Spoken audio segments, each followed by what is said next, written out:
Buenas tardes, licenciada. Buenas tardes, compañeros. Mi grupo escogió el tema la herencia y su influencia en el aprendizaje. A continuación, vamos a ir explicando. Muy buenas tardes, mi nombre es Nayeli Loaiza Vargas. Mi nombre es Nicole Consuelo Canasitis. Buenas tardes, mi nombre es María Belén Chequevilca Flores. Buenas tardes, mi nombre es Daina Danitza Cardoso Bautista. Hola, soy María José Rojas Herrera. Buenas tardes, licenciada. Mi nombre es Edita Boada Alarcón. Hoy hablaremos de un tema súper fascinante, la herencia. No me refiero a esa herencia, me refiero a la herencia genética, la que se da por la transmisión de rasgos de padres hacia hijos. ¿Nunca se han preguntado el porqué del color de sus ojos, su cabello castaño, pelirrojo o negro? Pues es la herencia de sus antepasados. Les explico. Como ya dije, la herencia es la transmisión de rasgos genéticos y físicos de padres hacia hijos que se da de generación en generación. La herencia se constituye por el genotipo y el fenotipo. El genotipo son todas las características genéticas que no se pueden ver a simple vista ya que se encuentran en los genes. Por lo contrario, tenemos el fenotipo, que son todas las características físicas que sí se pueden ver a simple vista. Por ejemplo, tenemos el color de piel, la altura, el color de su cabello, hasta incluso el color de sus ojos. Fascinante, ¿verdad? Seguimos con la explicación de gen recesivo y dominante. Les explicaré a qué se refieren con gen dominante y el gen recesivo. Les explicaré algo muy sencillo de entender. A veces, por ejemplo, la gente dice, el papá diferente que la mamá, el hijo sacó todo del papá, lo ha sacado todo de la mamá. Lo que sucede es que hay un gen dominante y un gen recesivo.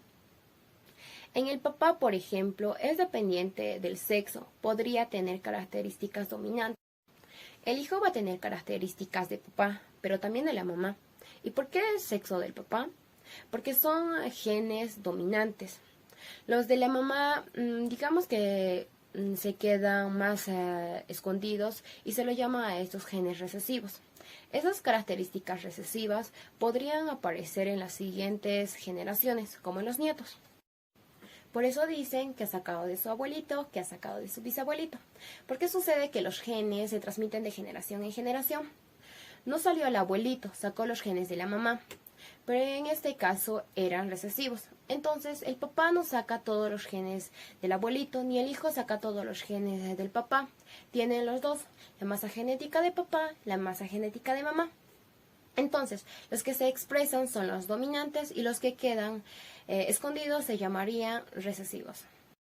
Los cromosomas son estructuras complejas ubicadas en el núcleo de la célula y están formadas en un 35% de ADN, 35% de histonas, un 20% de proteínas no histónicas y un 10% de ARN.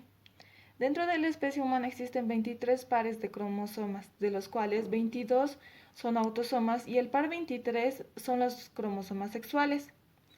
Dentro de la especie humana también existen los cromosomas homólogos, que son la unión de un cromosoma paterno con un cromosoma materno. El cariotipo. El cariotipo son las características que comparten estos pares de cromosomas de una especie. Y el cariograma es el tipo de ordenación que estos tienen. La trisomía es cuando el óvulo o el espermatozoide produce un cromosoma de más. Esto provoca alguna enfermedad en el cromosoma X o en el cromosoma Y. Un ejemplo de esta enfermedad puede ser el síndrome de Edwards, que es una trisomía del par 18. Esta enfermedad consiste en anomalías en la forma de la cabeza, una boca pequeña, mentón hundido o diferentes lesiones cardíacas. Gracias. ¿Qué es el daltonismo? Imagina que estás frente a un semáforo.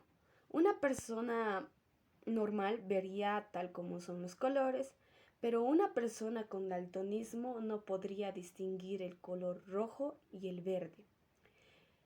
El daltonismo es un trastorno hereditario que se refleja con más frecuencia en varones que en mujeres.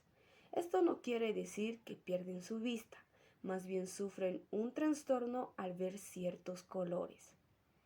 La forma más grave del daltonismo es la cromatopsia, una afección rara donde el paciente no puede ver ningún color.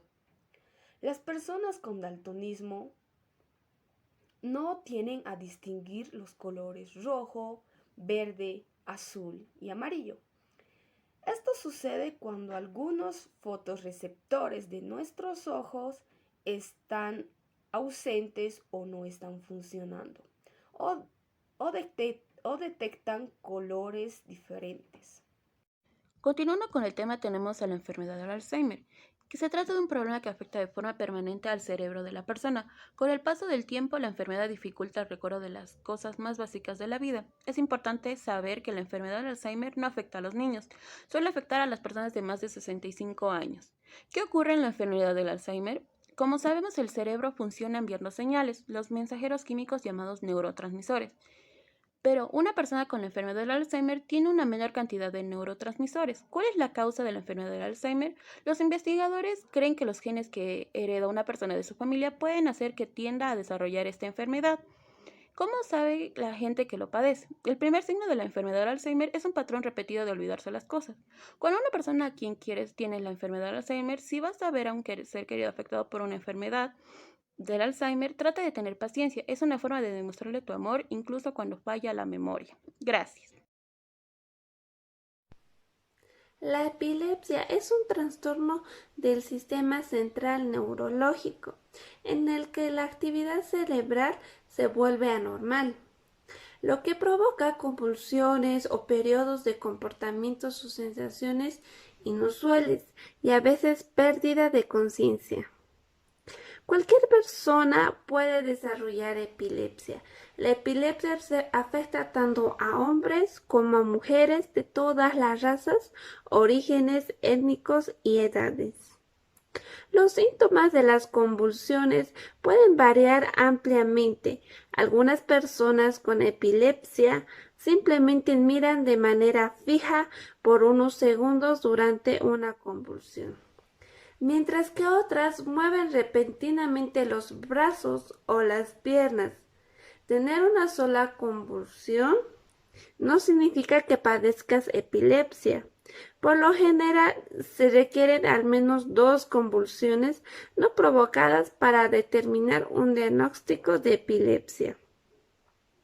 El tratamiento con medicamentos o en ocasiones la cirugía pueden controlar las convulsiones en la mayoría de las personas que tienen epilepsia.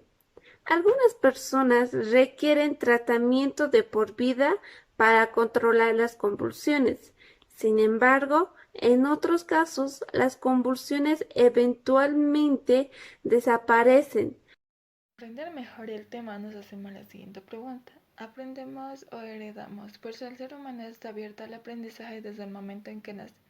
Si bien nuestra forma de ser y de comportarnos tiene base hereditaria, la mayor parte de nuestra personalidad y comportamiento es producto de lo que aprendemos y de la forma en que nos educamos.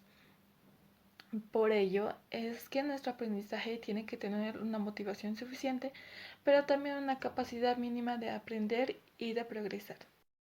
Como futuros pedagogos y pedagogas consideramos este tema muy importante, ya que con este conoceremos la base hereditaria de los y las estudiantes y saber si estos padecen de alguna enfermedad hereditaria que pueda afectar en su educación.